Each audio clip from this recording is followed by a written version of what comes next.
in to help people spread the word about themselves. And it's been a fun challenge. I've been talking to a lot of people, and the conversation is always the same. Because that conversation is always the same, I've decided to put it up here, because if it's helping everyone that I'm talking to, then it's also helping a lot of other people, or it's able to help a lot of other people as well. So let me hand this to you now.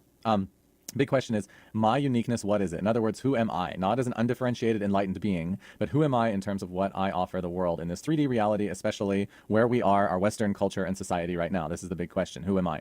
So we're looking at that question, and to answer it, I want to give you a process and a path that I went through to determine this, that led to me making this actual video right now, and that you can use to find out who you are. Because if you are a healer or a workshop leader or a teacher or a guide of some sort, and you want to share information with people, and you're not getting more and more traction with each year, if you're not filling up your workshops and courses easily, then the first question that you need to answer is, who am I? In terms of what kind of a transformation do I catalyze, or what kind of an experience do I provide to people, all right? So you're looking for the transformation you catalyze, or the experience you provide. But I'm already getting too much into details, so let me go down a little bit deeper and tell you about what my experience was. So I was married at 22. There's reasons for that I'm not going to go into, but I was looking for a job, and I didn't know what to do. And I advertised for a job, a writing job, and I got it. And I was very good at this job, and I made lots of money at it. And a lot of the time I thought, but I have these other passions, but oh well, I'm doing this kind of semi-boring writing job, and here I am. Well, I didn't realize something very early about that, and that was when I was in high school. I was writing book reports, and I remember my 9th grade teacher accused me of plagiarizing Alistair Cook. This is back before the internet, so she couldn't really do anything about it because she couldn't find any sources where Alistair Cook wrote about Candide's Voltaire, which is what I happened to do my book report on, because we had all these nice fancy leather-bound books, the Franklin Library or something. Anyway, these nice fancy leather-bound books, and I just picked one at random and read it and did a book report.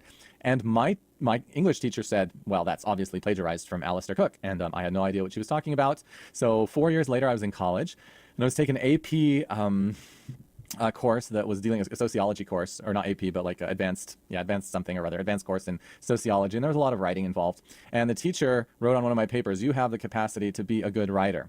And I thought, okay. And I chucked the paper and threw it away and didn't even think about what he wrote. And I thought, yeah, of course. I mean, writing, yeah, duh, it's fun, it's easy. What's the big deal?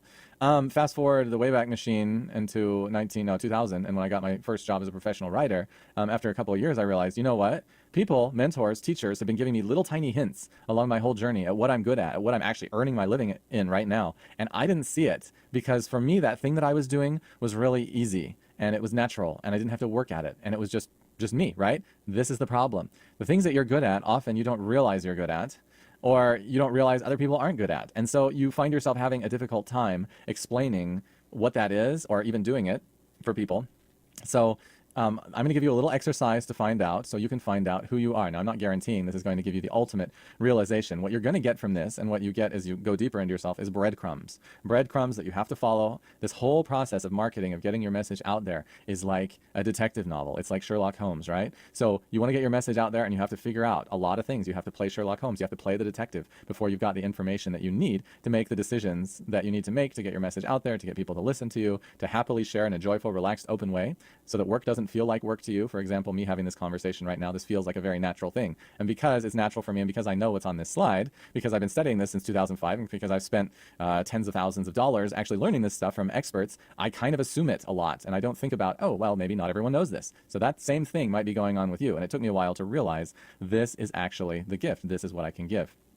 So just like with my writing, maybe you've been getting little hints about things that have been going on for a long time in your life. Maybe people are saying you're good at that, or giving you compliments that you aren't really letting float in all the way, that you're kind of just rejecting or ignoring because you don't realize it. Or even worse, maybe you have something, you do some healing, you do some teaching, and you think, okay, I'm a healer, let me heal you. But like, I'm in the San Francisco Bay, and healers are like seashells around here, man. Like, everybody's a healer. And so the worst thing that you can say is I'm a healer, because it tells people absolutely nothing about what you actually do, who you are, who you can help best. And we're going to get to that. That's step 2. That's a little bit more complex process, and we're on step 1 right now. But going back to this one slide that's taking a long time to explain, I have 2 questions for you. These questions, you can answer them if you want, but you probably won't be any good at answering them. And you can ask them. So what we're going to do is you're going to ask other people these questions. Ask people who know you well. Ask people who you trust. Ask them, what is my unique capability? All right? That's question 1. What is my unique capability? Question 2 is, what do I naturally do better than most people? What do I naturally do better than most people? Or what do I seem to have an easier time doing?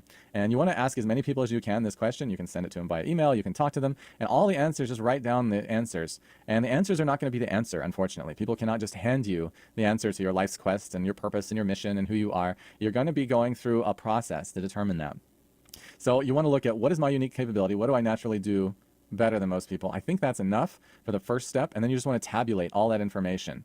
You know, you're going to find patterns. If you've got a healing practice, you're going to find people that you often help, even outside of your practice, that you hadn't even thought about, probably. You're going to find friends and things where you're constantly playing a specific role or assisting with a certain thing that you may not have even noticed that you were doing until now, until you ask them point blank what that is. And whatever the answers are, just note them and start to digest them and look at that breadcrumb. And then I'm going to make more videos to explain to you what to do with that information and how to digest it down.